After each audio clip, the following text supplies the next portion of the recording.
Boa noite, como estão?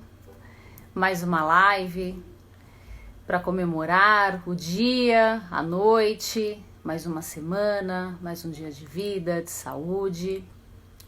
E hoje a nossa live vai ser com o Dr. Josafá Marques, junto com a doutora Verônica. Ele já está entrando aqui conosco. Mandar um convite para ele, só um segundo.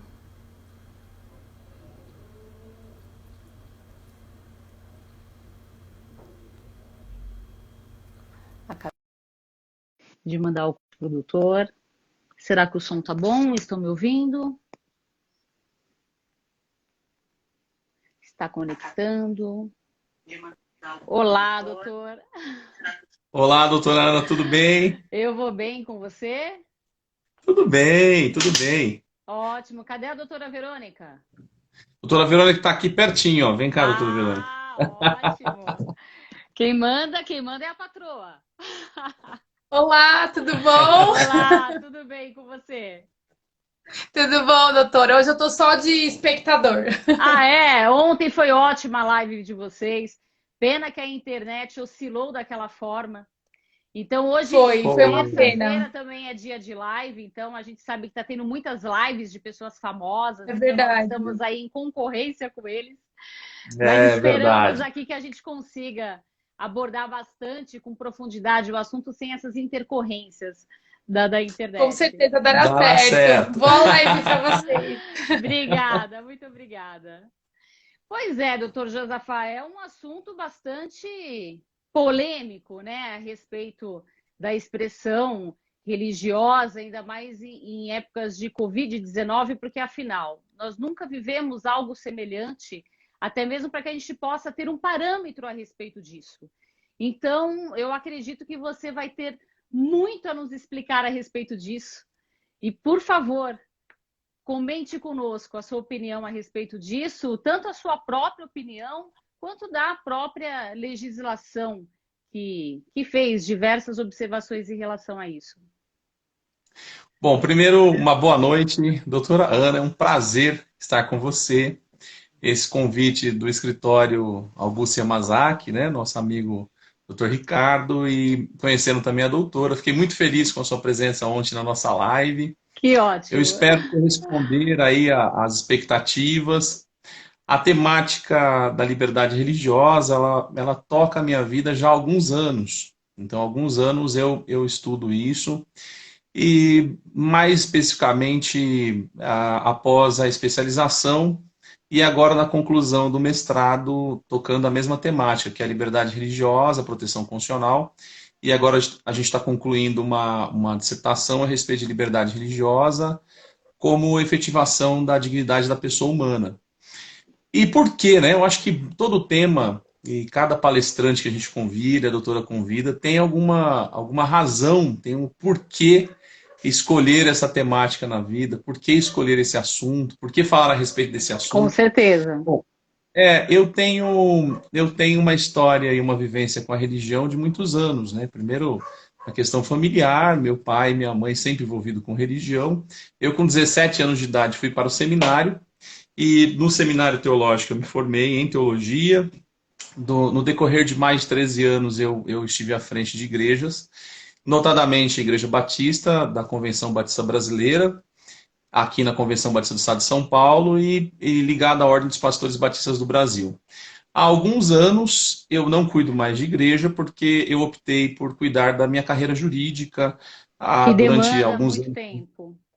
Isso, que demanda muito tempo, e como professor de direito constitucional, que eu amo o direito constitucional, e aí eu não podia correr da liberdade religiosa. Então acho que aí é uma razão do porquê eu gosto tanto desse assunto. Eu acredito que é uma temática muito presente na vida de todo cidadão brasileiro e de todo ser humano no planeta todo, porque enquanto ser humano nós somos seres religiosos e há uma espiritualidade em nós, seja ligada a alguma religião ou até uma espiritualidade alternativa. Mesmo o ateu, ele tem a capacidade, como todos os demais seres humanos, de captar o belo, captar a arte, tem sensibilidade para a música, enfim, Ou para ver um seja, é a belíssimo forma quadro. mais ampla da fé.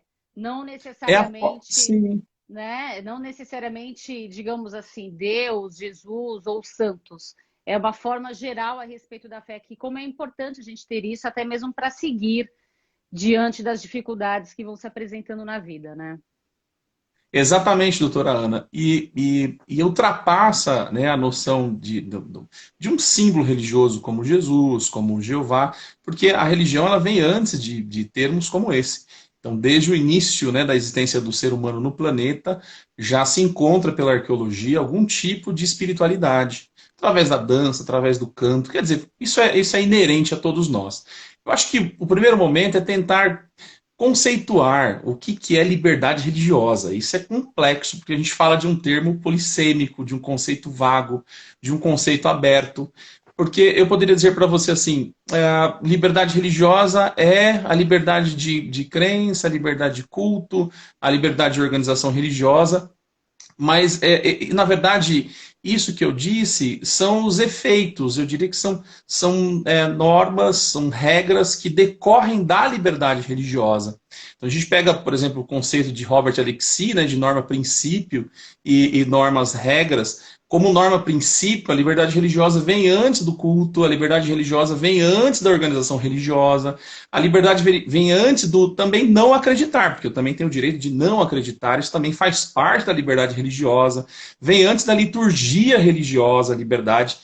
Eu tentando, né, buscar um conceito, porque a definição é mais complexa, mas tentando buscar um conceito, eu digo que a liberdade religiosa é uma consciência moral. E aí, quando a gente fala de consciência moral, isso é de uma extrema subjetividade, a gente já começa a perceber o porquê de uma proteção. E proteção a todos, independentemente da escolha religiosa ou da escolha não religiosa. Porque se é consciência moral, está dentro de mim, eu não posso obrigar o outro a pensar como eu, a ter a mesma consciência que eu. E o Estado ele não pode decidir por uma consciência moral, porque o Estado é uma ficção jurídica, ele não pode ter uma consciência moral, mas deve proteger, deve lutar para que todos tenhamos direitos, e aí vem na Constituição Federal, e principalmente o direito à liberdade de quê? De consciência moral. Uma consciência moral diferente, por exemplo, da liberdade de consciência ou liberdade de expressão, porque aí toca o assunto religioso, toca a fé. Toca aquilo que está no assentimento da nossa alma, de acreditar em um ser, seja qual for o nome dele, acreditar na imortalidade da alma, sendo no futuro, né, para o cristão a questão da ressurreição, para o espírito budista ou de outras religiões a reencarnação, não importa, mas todo ser humano que decidiu por uma fé acredita em um ser superior ou seres superiores, em deuses, e também acredito nessa imortalidade da alma. E isso está no campo da consciência moral. E aí eu poderia começar aí pensando, né, numa espécie de conceituação de liberdade religiosa. E a partir de então, eu fiz minhas anotações, que como professor, eu adoro seguir um padrãozinho aqui, né? E o que é, então, além dessa consciência moral, e a gente abrindo esse leque, a liberdade religiosa? Bom, primeiro um valor moral. E a gente já falou que está no âmbito da consciência, mas é um valor moral. E as coisas ou têm preço ou têm valor. Aquilo que eu não consigo trocar, que eu não consigo vender, que eu não consigo ter outra coisa que pelo menos em quantidade satisfaça a minha alma, o meu desejo, essa coisa, se não pode ser trocada por outra, ela tem valor e não preço. Então, na maioria das coisas que nós temos no nosso planeta, tem preço. Eu posso trocar esse celular por outro, ou por um valor econômico. Eu posso trocar a luz que está aqui atrás da gente por outra luz, ou até posso vender e comprar um outro objeto, mas eu consigo quantificar, eu consigo precificar as coisas. Agora, aquilo que é valor, eu não consigo precificar. Não tem um preço. Quanto custa a liberdade religiosa? Não tem um custo. E como é valor, a palavra valor significa o impulso que a humanidade tem para preservar. Porque se a humanidade não tivesse esse impulso, essa vontade, esse ânimo de preservação, não seria um valor. Aliás, nem valor teria. Então, primeiro, é um valor moral. Segundo, a liberdade religiosa é um direito do homem. E aí, claro, direito do homem, da mulher hoje, né? Ainda mais, mas por que direito do homem pensando nos direitos humanos? Porque tudo aquilo que nasce em nós, aquilo que advém de nós, é inerente a nós como seres humanos, é um direito próprio nosso, inerente a gente. A gente já nasce com consciência, a gente já nasce, né, com a vida, a gente já nasce com a liberdade, a gente já nasce. Não é uma Constituição Federal que garante ou que nos faz ter consciência. Não é um tratado internacional que faz a gente ter a liberdade religiosa. A gente já nasceu com ela. Então é um direito do homem. Além de ser um direito do homem, também é um direito individual. Se a gente pensar, né, naquela classificação que todos estudam nos direitos humanos na faculdade, que é primeira, segunda, terceira geração, e aí alguns colocam quarta, quinta geração, a liberdade religiosa está dentro da primeira dimensão ou geração, eu prefiro a palavra até dimensão, né? Porque geração parece que uma geração acaba, vem outra. Na verdade, são dimensões dos direitos humanos. Então, é também a liberdade religiosa um direito individual. Então, a gente não está falando aqui de direito social. Porque no direito social, o Estado é obrigado a entregar. Então, a gente fala do Estado do bem-estar social, o Estado tendo o quê? A obrigação de entregar alguns direitos, então saúde, educação, segurança e tal. Mas observa, doutora, e quem está assistindo a gente, que não está no artigo 6º, né? Liberdade religiosa. Ela fala de moradia, de saúde, segurança, mas não liberdade religiosa, porque está lá no artigo 5º. É um direito individual. É um direito individual que, no decorrer dos anos da história da humanidade, foi conquistado a muito sangue, a muita guerra, muita luta. Outra coisa que a liberdade religiosa é um direito fundamental. Aí, é um direito humano? Sim, mas fundamental. Por que fundamental? Eu gosto dessa classificação de direito fundamental, separando o direito humano. O direito humano é aquele que está nos tratados internacionais ou não. Então, é um direito humano porque é um direito do homem, direito individual. Mas é um direito fundamental porque está, pelo menos no nosso país, garantido na Constituição da República Federativa do Brasil. Então, a gente está falando de um Estado, que é essa nossa República, que resolveu colocar dentre os seus, dentre as suas regras, dentre os seus preceitos legais, uma proteção à liberdade religiosa, mas não uma mera proteção. Colocou a liberdade religiosa na lei fundamental do país. Então, essa proteção à liberdade religiosa está lá no artigo 5º, inciso 6, inciso 7, inciso 8. A gente vai ver o 226, falando sobre o casamento religioso, a proteção religiosa, até de ensino religioso. A gente vai ver a questão de prestação alternativa nas Forças Armadas para quem alega essa questão religiosa, ele não pega em armas, eu sou pacifista. Outra coisa importante, que eu não toquei no assunto, mas seria interessante a gente diferenciar, não é escusa de consciência. A escusa de consciência é uma coisa e a liberdade religiosa é outra. É importante a liberdade explicar.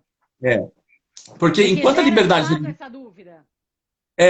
porque a liberdade religiosa está no âmbito mesmo de crer ou não acreditar, ponto. Então a gente está pensando, eu tenho o direito de acreditar, tenho o direito de mudar de religião, eu tenho o direito de ser protegido na minha religião, eu não posso ser perseguido por minha religião, eu não posso sofrer intolerância religiosa. A escusa de consciência é diferente. Existem pessoas que são pacifistas, usei essa palavra agora há pouquinho, mas ela é pacifista não por conta de uma religião, mas ela chegou através da filosofia, através do raciocínio, da consciência dela, sem ter nenhuma relação com nenhum ser divino, de que ela não pode pegar em armas, por exemplo, de que ela não fará uma determinada atitude, de que ela não cometerá uma determinada atitude, não agirá de determinada forma. Por quê? Porque a consciência dela assim prescreve, assim traz ditames para a ação do dia a dia. Então existe uma escusa de consciência, existe uma liberdade religiosa. Sempre que tocar faço ou não faço porque Deus, ou deixo de fazer porque eu não quero mais saber de Deus, é liberdade religiosa. Agora, se eu faço por conta da minha consciência e não por conta de um ser superior, aí é escusa de consciência. Interessante, porque de fato isso acontece no nosso dia a dia. Vamos dizer assim, traduzindo, é o temor. É aquele famoso temor, que algumas pessoas falam, temor a Deus? Não necessariamente. Mas de alguma forma a sua consciência... Exatamente. E na escusa de consciência é interessante, né? Porque tá ligado à moral.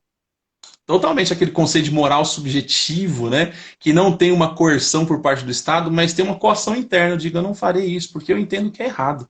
E ponto final, né? Então, essa moral é extremamente subjetiva. Cada um tem a sua consciência, cada um tem a sua forma de enxergar o que é certo e errado. É interessante isso, porque desde quando somos crianças, a gente escuta as nossas mães falando: olha, Deus está vendo. Então a gente não faz, não porque, principalmente quando você é criança, porque Deus está vendo. Então, de fato, é pela escusa. É isso aí. É isso aí. O fundamento será religioso ou não, né? Entendi. Sendo religioso, está ligado à liberdade religiosa. Se não for religioso o fundamento, aí é escusa de consciência. Né? Ótimo, perfeito. Última coisa que a liberdade religiosa é, doutora, também é uma cláusula pétrea. Então, se a gente olha lá o artigo 60 da Constituição Federal, parágrafo 4º, inciso 4, fala o quê? Que não poderá haver propósito de emenda constitucional tendente a abolir o quê? Direitos e garantias individuais. Acabamos de tocar no ponto de que liberdade religiosa é um direito individual. Exatamente. Se é um direito individual, é uma cláusula pétrea. Onde então a gente já começa a polêmica da nossa situação atual. Exatamente. Nós vamos falar daqui a pouquinho a respeito de ser ou não ser atividade essencial à liberdade religiosa, que eu acho que começa o ponto aí, porque o presidente Bolsonaro, né, atual presidente do Brasil, colocou as atividades religiosas como atividades essenciais. E aí nós vimos aqui em São Paulo, notadamente, o quê? Uma ação civil pública, movida então pelo Ministério Público, com o intuito de quê? De fechamento dos templos religiosos no estado de São Paulo. O juiz acatou, só que depois o presidente do Tribunal de Justiça, ele revogou essa liminar e fala a respeito da liberdade religiosa, etc e tal. Isso também ocorreu no Rio de Janeiro. Foi em São Paulo e em vários estados. Também, né? Em vários estados. Sim, em vários estados. Nós tivemos, por exemplo, Santa Catarina, tinha algumas pessoas, e não era nem uma igreja, mas eu acho que eram 5 ou 6 pessoas de Santa Catarina que estavam fazendo uma reunião de oração dentro da casa deles. E aí algum vizinho reclamou, chegou a polícia militar e levou todos ali, autuou todos em flagrante por estarem fazendo aglomeração, mas eram 5 ou 6 pessoas. Então, essa questão da liberdade religiosa e como o Estado age é bem complexa, doutora, bem complexa. Está fugindo mesmo. do bom senso. Esse caso de Santa Catarina, então, fugiu completamente do bom senso. Fugiu do bom senso. Fugiu. Vamos E aí, lá, é importante. Vamos aprofundar. É importante essa questão da cláusula pétrea, porque uma cláusula pétrea numa Constituição Federal significa dizer que, primeiro, a nossa Constituição é rígida. O que significa rígida? Ela não pode ser alterada em alguns dos seus incisos, quer dizer, alguns direitos materiais fundamentais que estão na Constituição Federal não podem ser alterados. Por exemplo, direito à vida, direito à liberdade, à saúde, educação, segurança, sejam eles institutivos ou programáticos e, a exemplo da nossa live de hoje, a liberdade religiosa não pode ser alterada na Constituição Federal. Porque a gente não está falando de uma cláusula pétrea no sentido apenas formal, porque isso não pode acontecer, tanto que pode haver alteração quando se trata de assuntos que não são voto direto, secreto, universal, periódico, quando não se trata a respeito da separação dos poderes, e quando não se trata de direitos e garantias individuais. Então pode haver uma alteração. Mas se a gente fala de direitos e garantias individuais, não pode haver alteração nessa Constituição de 1988. Então, desde 15 de outubro de 1988, a liberdade religiosa no nosso país, ela é uma cláusula pétrea. Eu não vou falar a respeito das constituições anteriores, mas vale a pena, doutora, a gente lembrar a Constituição de 1824, que era a Constituição monárquica, real, né? Essa Constituição, ela tinha uma proteção à liberdade religiosa, mas era um pouco estranha. Porque ela escolhia, claro, por uma questão histórica, a gente foi colonizado, né, por jesuítas, portugueses, e tem a Igreja Católica Apostólica Romana como igreja oficial. E aí nós tínhamos liberdade religiosa, só que somente um culto doméstico. Então não poderia existir um templo, não poderia, de forma alguma, ter uma expressão de culto público, por exemplo, como hoje já é garantido.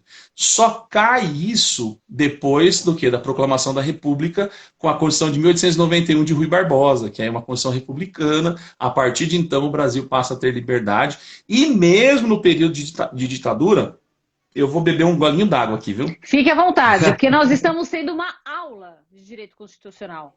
Perfeito.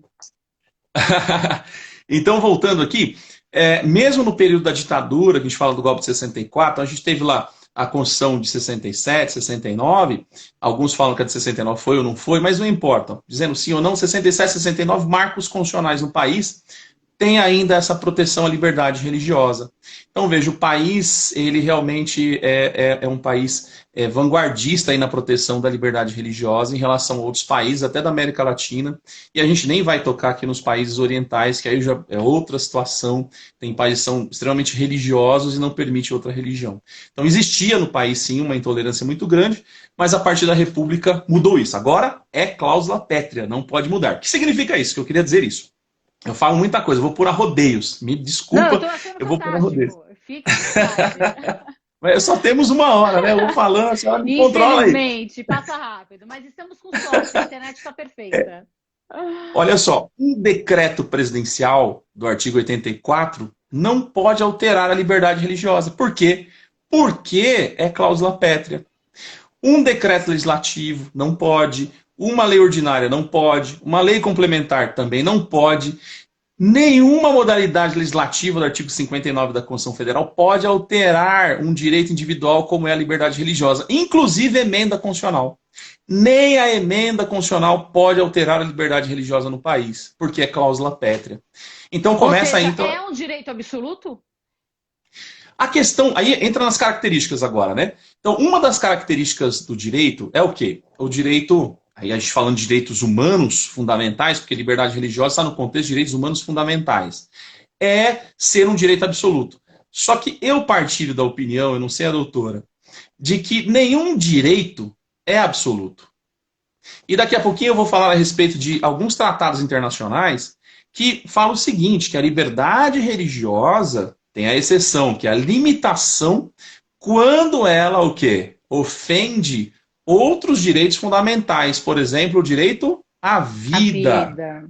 A vida. E daqui a pouco a gente vai falar então sobre colisão e concorrência. A colisão Perfeito. Seria a liberdade religiosa como direito fundamental, batendo de frente, né? Por isso uma colisão, indo de encontro a direitos individuais de outros. E também a concorrência, que seria o meu direito à liberdade religiosa e o meu direito à vida. E aí a gente toca na questão de transfusão de sangue, etc. e tal. Exatamente. Então, ser absoluto um direito fundamental, no meu entendimento, todos os livros de doutrina dizem absoluto. Eu entendo que esse absolutismo, né, do direito fundamental, como a liberdade religiosa, ele já está relativizado. Agora já está relativizado no presente século. Porque a gente vê... Exemplo de outros direitos fundamentais. Direito à vida é absoluto? É absoluto, mas no caso de guerra pode ter o quê? Pena de morte. Então nós temos, em todos os direitos fundamentais que são absolutos, uma relatividade a depender do momento. Tem sua exceção. Outra característica, que a gente entrou nas características, é a universalidade. A liberdade religiosa, ela ultrapassa a Constituição Federal. Nós começamos a live de hoje tocando no seguinte assunto, de que a liberdade religiosa ela não precisa estar escrita. Nem numa Constituição Federal e nem numa legislação infraconstitucional. Por quê? Porque é universal. Todos no mundo inteiro têm direito à liberdade religiosa. Outra coisa importante, a historicidade. Então, a liberdade religiosa, ela advém de uma história de luta. A gente começa... E tem, assim, surtos, né, de liberdade religiosa na história da humanidade. O cilindro de Ciro, por exemplo. O cilindro de Ciro é um cilindro em que Ciro, que era o imperador medo-persa, que derrubou a Babilônia e passou a dominar o mundo, depois vieram os gregos. Assim que ele domina as nações, ele faz um edito permitindo que cada povo tenha o direito de cultuar o seu próprio Deus. Então, veja, aí é uma centelha de liberdade religiosa no passado. O Edito de Milão, depois Constantino, que permitia os cristãos a terem sua liberdade religiosa, antes dos cristãos serem, né, os romanos, desculpa, antes dos romanos serem cristãos, depois, a Idade Média, a gente sabe a bagunça que foi. Aí uma religião, a caça às bruxas, enfim, por essa Idade das Trevas. Depois, mais à frente, com a Reforma Protestante, E não pensando no Lutero, mas um pouquinho antes com John Wycliffe, John Hus, e depois o Lutero. Então são períodos difíceis, mas há ali a primeira vez um texto que até então era só em latim, passa a ser na língua do povo, e o povo começa a ler. E antes do alemão, porque as pessoas pensam que a primeira Bíblia foi em alemã. Não, já tinha uma Bíblia inglesa antes, né? Lá atrás tinha uma Bíblia inglesa com John Wycliffe, há 200 anos antes de Lutero.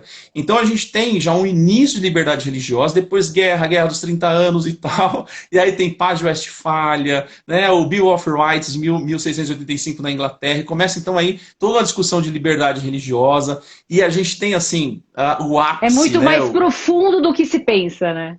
Do que se pensa. 1789, na Revolução Francesa, aí nós temos uma proteção específica dizendo, olha, todos têm direito à liberdade religiosa. Essa declaração, né, do homem e do cidadão de 1789. Então, é um direito fundamental à liberdade religiosa histórico. Então, uma historicidade. Por isso, universal. Ele vem antes da Constituição de 88. Outra característica, doutora, a inalienabilidade. Eu não posso vender minha liberdade religiosa. E aí tem gente que vai perguntar assim, mas pera lá. Você não pode vender a liberdade religiosa, mas tem gente que vende a fé. Aí é outra história. É outra história. Mas veja, até nessa questão de vender a fé, etc e tal... Às vezes eu me questiono, eu sou de uma tradição religiosa distinta dessa que a gente brinca, né? Que é a venda da fé, o pedido de dinheiro, etc e tal. Mas às vezes eu me pego a pensar, será que eu também não tenho um preconceito religioso? Será que a pessoa não tem o direito de fazer aquilo? Então, eu vejo que a questão do preconceito às vezes está enraizado na gente sem a gente perceber. Né? É um problema. Outra característica é a indisponibilidade. Eu não posso dispor da minha liberdade religiosa, eu não posso entregar a minha liberdade religiosa para você, vender a minha liberdade religiosa, trocar a minha liberdade religiosa, porque é um direito indisponível. É um direito humano fundamental indisponível. Se não pode nem alterar a legislação, ainda mais eu. Não, mas esse dia eu pude fazer isso para abrir mão da minha... Não pode. Uma coisa importante, já falou, ela já está constitucionalizada. Não tem jeitinho brasileiro nisso, né? Não tem jeitinho brasileiro. E, por fim, ela vincula todos os poderes. Então, tanto o poder legislativo, como o poder executivo, o poder judiciário, todos eles devem respeitar, proteger, criar políticas públicas para a proteção da liberdade religiosa. Aí, eu queria só relembrar rapidamente. Se a senhora tiver alguma pergunta, não tem problema, fica à disposição. Queria entrar agora na proteção internacional. Até os seus alunos estão fazendo algumas perguntas, mas eu não quero tirar a tua linha de raciocínio, então eu prefiro ler as perguntas no final. Eu gostaria que você continuasse, até mesmo para não te dar quebras, porque é um assunto bastante extenso. Legal. Eu não sei que oração, doutora. Eu tô dentro do prazo aí? Olha, fique tranquilo. Eu te dou um toque, fique tranquilo. Vamos lá, então. Alguns falam a respeito de uma característica da liberdade religiosa, por ser direito fundamental, como a aplicabilidade imediata. Eu tenho um certo... Na verdade, tenho uma opinião contrária, que essa aplicabilidade imediata, inclusive está no artigo 5º, parágrafo 1º da Constituição Federal, então, quando se trata de direitos humanos, só que ela está falando normas definidoras. Então, normas definidoras, sim, tem aplicabilidade imediata. Mas o nosso país ele tem uma forma de incorporar um tratado internacional. Então, até antes da emenda 45 de 2004, se não me falha a memória, como que nós incorporávamos um tratado internacional? Imaginemos que hoje, antes de 2004, um tratado internacional de proteção à liberdade religiosa passasse a existir no mundo. Aplicabilidade imediata. Não, o Brasil não funciona assim. Por quê? Aplicava o artigo 49, competência do Congresso Nacional, que era através de decreto legislativo incorporar esse tratado internacional. Então o presidente ia lá, né, assinava o tratado, depois trazia o tratado debaixo do braço, entregava para o Congresso Nacional, passava nas duas casas com votação de maioria simples e, conforme o artigo 49, se eu não estiver errado, que o artigo às vezes eu esqueço o número, viu? O artigo 49, o que acontecia? Aí incorporava no nosso país através do decreto legislativo. Então veja que, a exemplo de um direito fundamental, e o Pacto de São José da Costa Rica, que é da década de 60, foi incorporado pelo Decreto Legislativo 678 de 92. Só que, a partir da emenda 45 de 2004, o que aconteceu? Aí, no artigo 5º, parágrafo 5º da Constituição Federal é diferente. O trâmite para incorporar um direito humano fundamental, um direito humano no ordenamento jurídico brasileiro, depende de quê? De um formato, de um rito, que é exatamente o rito da emenda constitucional. Então tem que votar nas duas casas, 2 vezes em cada casa, 3/5 de votação, então tem que ter 2 turnos, 3/5 de votação, aí sim é incorporado. Eu não sei a senhora, doutora Ana, mas eu sou contrário a isso, porque dificultou a aplicação de um direito humano. O que era para descomplicar, dificultou. Eu entendo as razões, porque se a gente está falando de hierarquia entre as normas, pensando naquela pirâmide de Hans Kelsen, sendo um decreto legislativo, estaria abaixo da Constituição. Estaria abaixo, por exemplo, da lei ordinária e da lei complementar.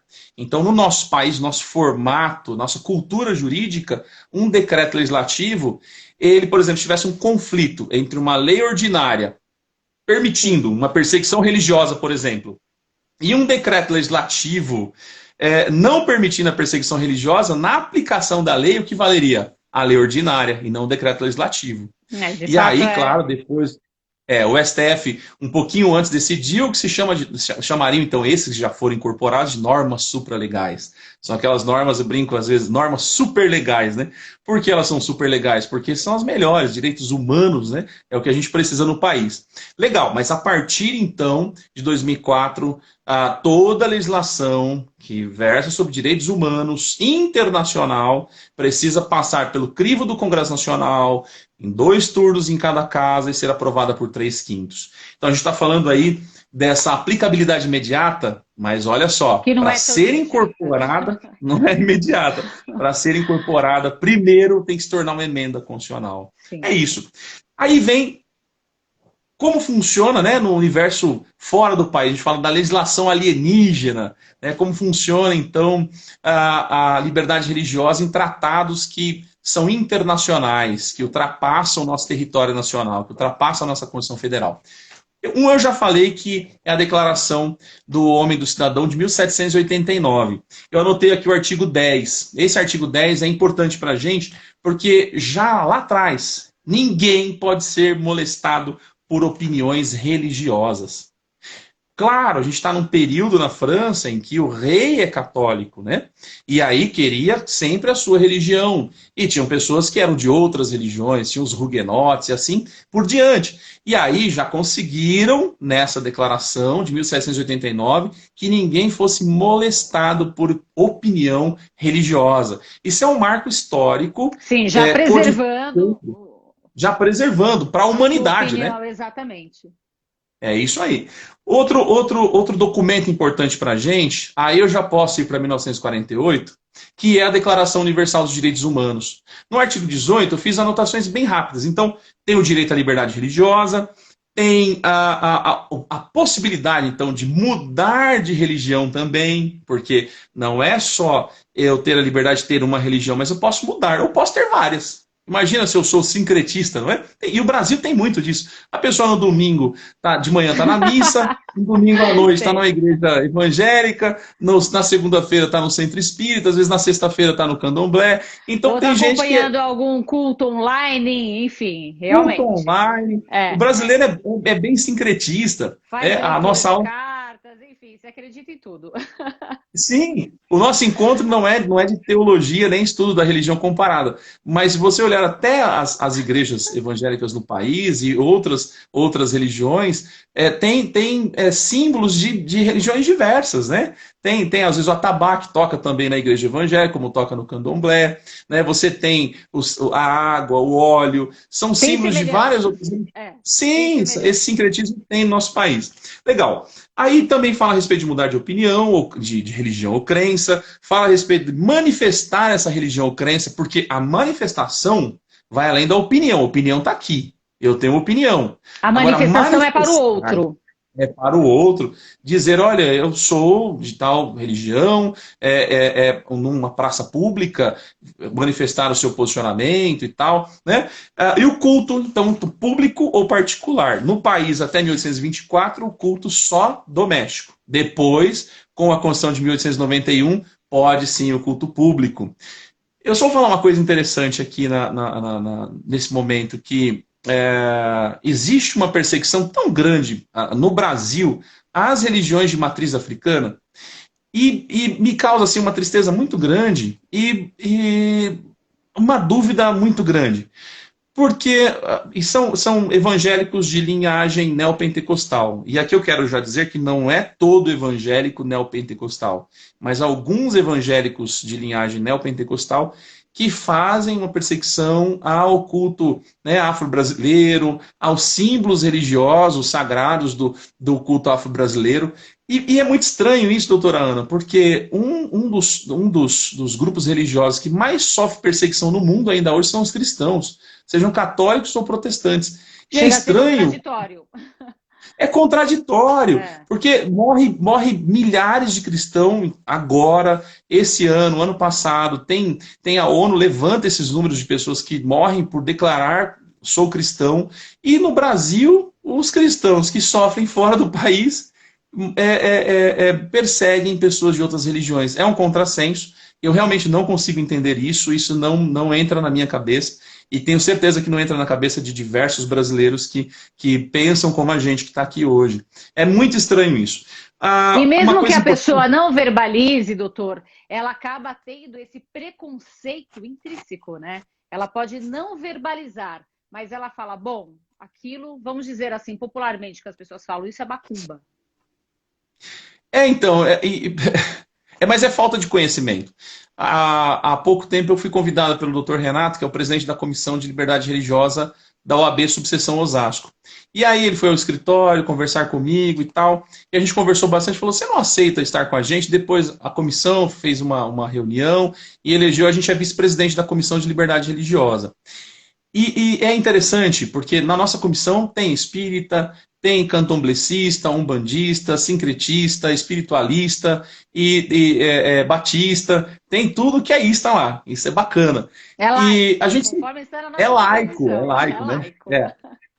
Tem duas palavras importantes aí, ecumênico e o diálogo, né? O ecumênico, ele acontece dentro do mesmo contexto religioso. Por exemplo, cristãos, então você tem católicos, ortodoxos e protestantes. Aí dentro dos batistas, menonitas, presbiterianos, etc. e tal, pentecostais, neopentecostais. Aí tem um ecumenismo, seria uma reunião entre todos eles, tem uma matriz igual.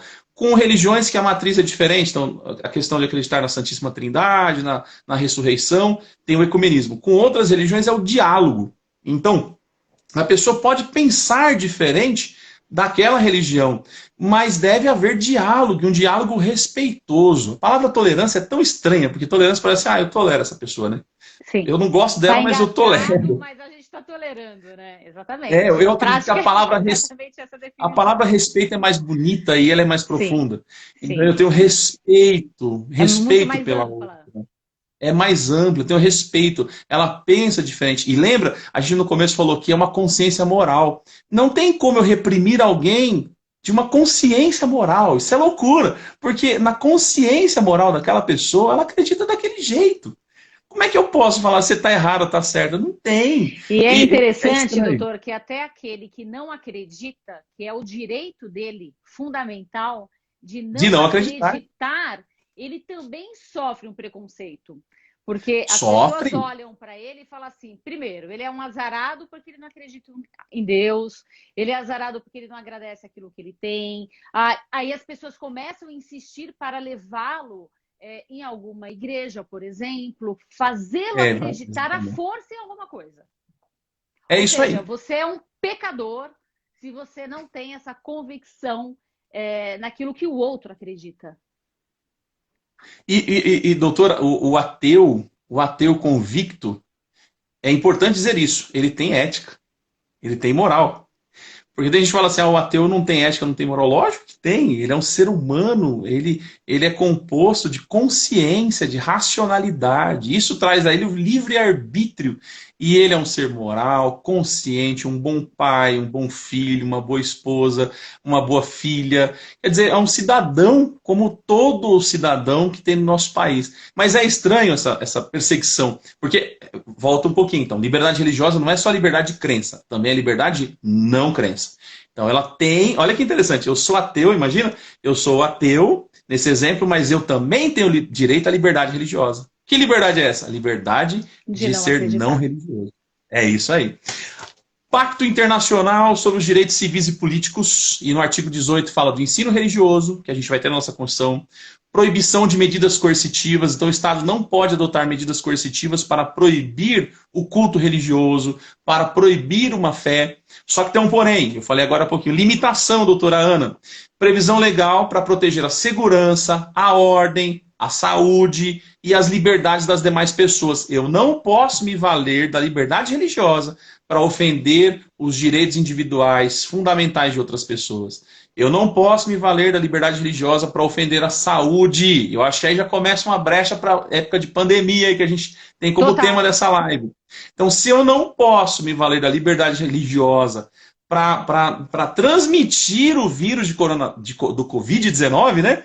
O que significa isso? Nós estamos apenas cumprindo o que está no artigo 18 do Pacto Internacional sobre Direitos Civis e Políticos, um tratado internacional, então já está lá previsto.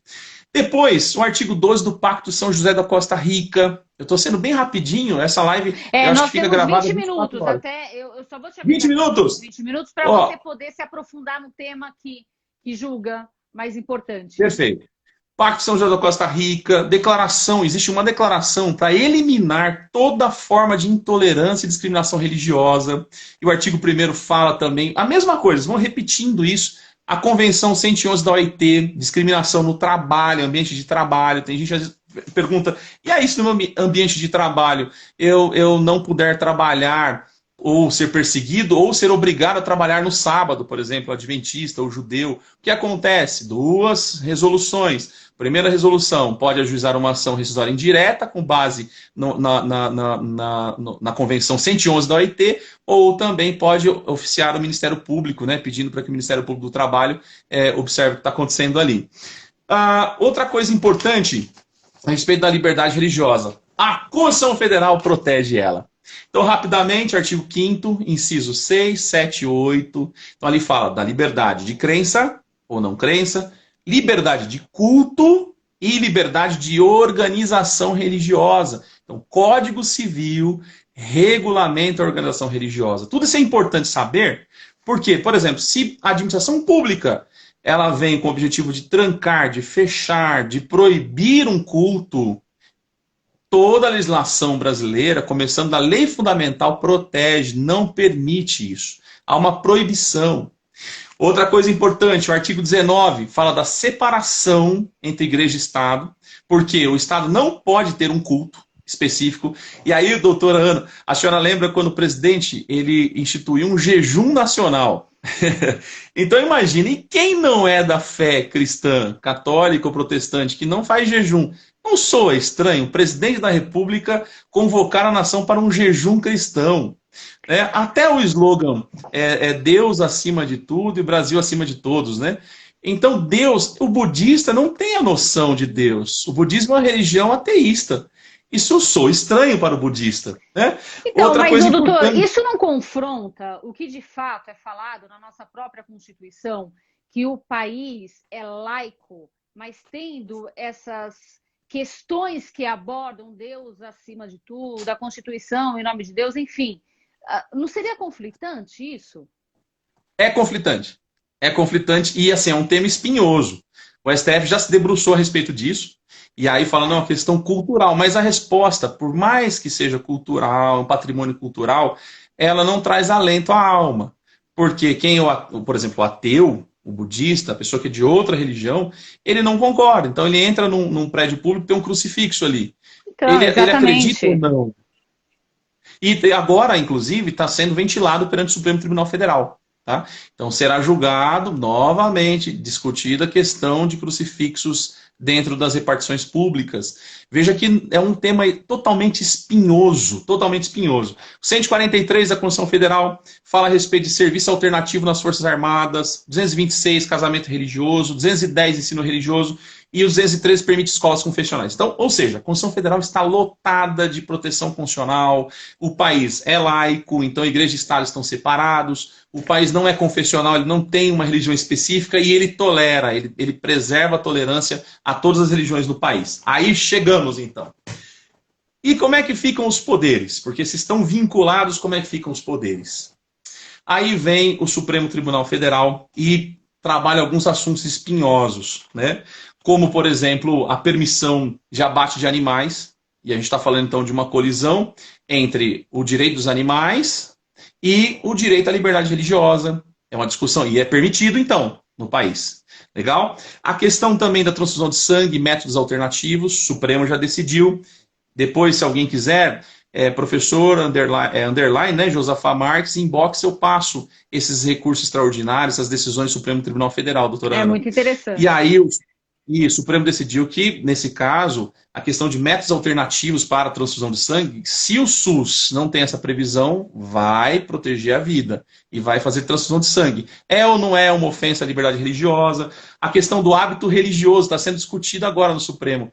Usa o hábito religioso, o burca, etc. e tal, para tirar foto para a CNH e o registro geral. Como funciona isso? Também debatido perante o Supremo Tribunal Federal. Sábado e concurso público é um problema no nosso país também, que já foi ventilado, o Supremo decidiu, e muda o concurso para aquelas pessoas, ou muda a data do concurso por domingo, né? A questão do trabalho, dia de trabalho no sábado, a questão de cirurgia espiritual e o crime de curandeirismo, símbolos religiosos que a gente falou agora, né? E esse patrimônio histórico, vínculo empregatício entre o sacerdote e a igreja. Olha o tanto de assunto que o Supremo Tribunal Federal tem, e a gente resumindo aqui para debater, para descobrir o que fazer.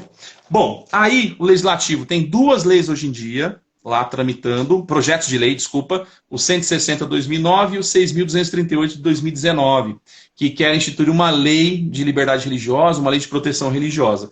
E o Poder Executivo, que é o grande problema aí da pandemia, trata de questões como barulho de templos, mobilidade urbana, alvará de funcionamento, né? Existe, para quem está assistindo a gente aqui, a Secretaria de Justiça e Cidadania, e lá tem o Fórum Interreligioso, que ele busca uma cultura de paz e liberdade de crença, e funciona em São Paulo.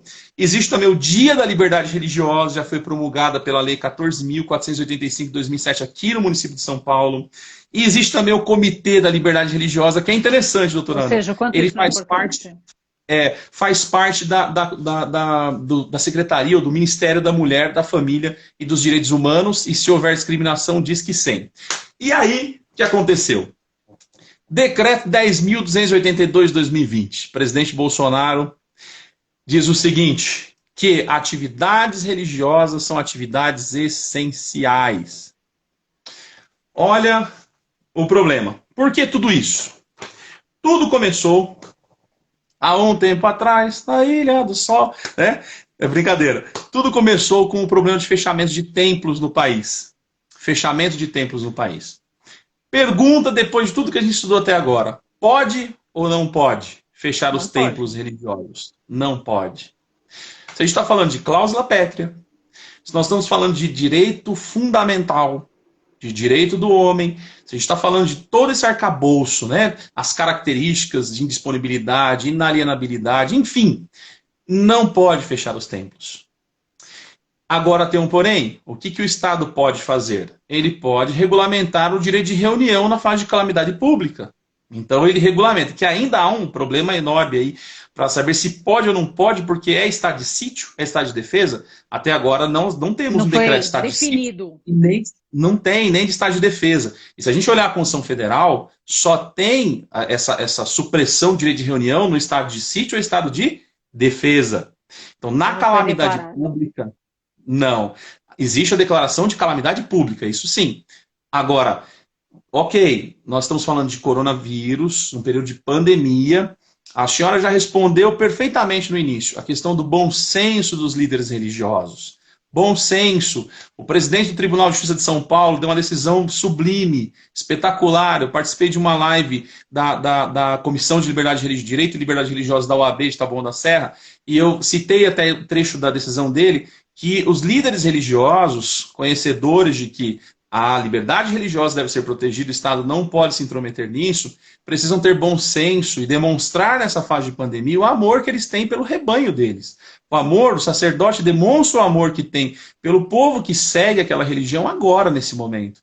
Tem, assim, diversos pastores, sacerdotes de toda cultura religiosa, confissão religiosa, fechando mesmo. E nós temos recursos, doutora Ana, nós temos o Zoom, temos Hangouts, Google Meets, nós temos Microsoft Teams, nós temos possibilidade de transmitir e de assistir, no meu caso, e no caso da doutora, não sei se a doutora é um sacerdote religioso, mas nós assistimos, né? A gente pode assistir através do Hangouts, através de instrumentos tecnológicos. Ou seja, não é o impedimento da liberdade religiosa, e sim De forma da alguma. aglomeração, do Da encontro aglomeração. para promover. Exatamente. Assim, minha opinião é a seguinte: muito embora o Estado não possa embaraçar a liberdade religiosa de uma determinada religião, o Estado pode, de acordo com pactos internacionais que nós já assinamos, somos signatários, ele pode restringir o direito das pessoas nesse momento. Para quê? Para que proteja as próprias pessoas. E não pode, aí, respeitada a ordem pública, saúde, o direito de outras pessoas, a liberdade de religião interferir nisso. Então, veja como é espinhoso balizar, sopesar esses princípios que estão a toda hora à frente do Poder Judiciário, à frente do Executivo, à frente do Legislativo. Porque, como sopesar isso aqui? Existe a liberdade religiosa e existe, ao mesmo tempo, esse direito à vida, essa proteção à vida. E existe regulamentação penal... Que estende ao coletivo, que é o que prevalece sobre o individual. Que se estende, porque, por exemplo, eu não posso estar com o vírus e transmitir esse vírus. Nós tivemos uma live esses dias no Marquijur com o doutor Leonardo Missassi, falando a respeito de 2 tipos penais para quem o que propaga esse vírus. É óbvio que numa reunião, em qualquer tradição religiosa, com aglomeração ali, há uma transmissão evidente de vírus, de pandemia, então isso não pode. O presidente do Tribunal de Justiça decidiu realmente que não pode fechar os templos. Então, hoje, como funcionam os templos? Pode lá o líder religioso, o sacerdote religioso estar ali à frente, com uma câmera, como a gente está agora, transmitindo para os fiéis, transmitindo para as pessoas. Agora, a aglomeração não pode, porque isso o Estado pode regulamentar. Isso o Estado pode regulamentar. Os constitucionalistas vão brigar dizendo, mas o direito de ir e vir também é um direito constitucional, individual, um direito absoluto. Nenhum direito é absoluto. Todo direito é relativo. E assim, doutor, é algo que realmente nos deixa tão chocados quando a gente começa a acompanhar os noticiários a respeito disso. Então, dando um exemplo, por exemplo, a respeito dos judeus e dos islâmicos. Sim. Que não podem ter a cremação, por exemplo, que é esse rito da passagem, vamos dizer assim, que eles precisam que seja o enterro, para que tenha a oração, mas alguns países adotaram diretamente a cremação, ou seja, aquele respeito religioso que você tem aos seus mortos, vamos dizer assim, que é um processo importante, ele também está sendo ferido. Você cremando aquela pessoa que, para ele, a religião dele, a cremação, principalmente em relação aos judeus, remetem até o Holocausto, que eles eram cremados naqueles crematórios gigantes. Então, isso para ele é uma ofensa à alma, à religião. Ou seja, bate de frente a essa questão. Porque a gente sabe que as pessoas... Eu estou me referindo às pessoas que estão morrendo, os judeus, islâmicos, pela Covid-19, que tem a orientação dos países para que não haja o enterro, e sim a cremação. Então, isso é realmente muito devastador para os familiares. Você não ter esse direito respeitado. E a consciência moral, né? É difícil, porque quando você toca na consciência da pessoa, é difícil. Péssimo. Porque vem exatamente essa questão. Poxa, então, por que eu não posso fazer um ritual para esse meu ente querido da forma que ele merecia, da forma que ele levou a religião uma vida inteira. É muito controverso essa questão. E as pessoas têm dificuldade de entender realmente. E assim, não tem o que fazer. Porque Esse é o problema prevalece, agora. é isso que a gente está falando. O coletivo prevalece sobre o individual. Só que em alguns países, por exemplo, que tem uma comunidade grande, para nós aqui no Brasil, digamos, como é laico, então eu acho que a tolerância ou a compreensão nesse sentido chega até a ser mais fácil. Mas, por exemplo, o que está acontecendo em Nova York, que tem muitos judeus ali nos Estados Unidos, principalmente em Nova York, como que está sendo? Com casos de mais 1.800 mortes por dia. Porque o tratado, eu acredito que eles também fazem parte dessa questão de preservar os direitos fundamentais, que é o direito da liberdade de expressão religiosa. Doutora Ana faz lembrar, sabe o quê? Faz lembrar o texto de Sófocles, em que Antígona ela enterra o irmão por conta da decisão de Creonte, o seu tio. Quando os dois irmãos lutaram um contra o outro, aquele que estava protegendo, né, o estado de Creonte, que foi o tio, teve um enterro decente. Aquele que não protegeu não pôde ser sepultado. E naquela época, né, a questão do sepultamento já era sagrado. E Antígona ela vai contra a decisão de Creontes e sepulta. Ocorre que, eu não sei se a doutora acompanhou, acho que foi até no Rio de Janeiro, uma família resolveu abrir o caixão e teve uma contaminação de várias pessoas que estavam ali naquele enterro. Então a gente agora fala de uma doença, a gente fala de direito à vida. E o que é mais importante na liberdade religiosa, e aí pensando para quem acredita, toda religião tem por objetivo proteger o quê? A vida. Eu acredito que esse tem sido um dos maiores testes para todos os religiosos do mundo e aquela religião que não está mais numa instituição, num CNPJ, num espaço, mas aquela religião que está realmente na consciência. Se uma religião tem por objetivo proteger vida, eu sei que é difícil, mas agora é um apelo até que a gente faz para que os líderes religiosos, para que o religioso... Eu ia dizer exatamente isso, que essa responsabilidade e esse compromisso está nas mãos dos líderes religiosos. Porque os fiéis, eles escutam eles de uma tal forma, até mesmo mais do que as próprias recomendações do governo. Então, realmente tem que ter essa questão do bom senso que a gente está falando e essa conscientização deles, sem criar guerra, sem criar polêmica, e ter essa questão da fé, da esperança de que logo todo mundo estarão juntos novamente. É isso aí. Doutor, olha, é incrível. Como que voou? A gente só tem 4 minutos. Só? Esses 4 minutos... Não, esse assunto, na verdade, requer mais lives, requer realmente um debate profundo a respeito dele, porque a gente está, digamos assim, é o que envolve o nosso emocional. Ainda mais nesse momento de distanciamento social, de isolamento, de preocupações, porque passam inúmeras preocupações das mais diversas áreas, o que a gente vai fazer no próximo mês, enfim. Então, a fé é o que nos mantém.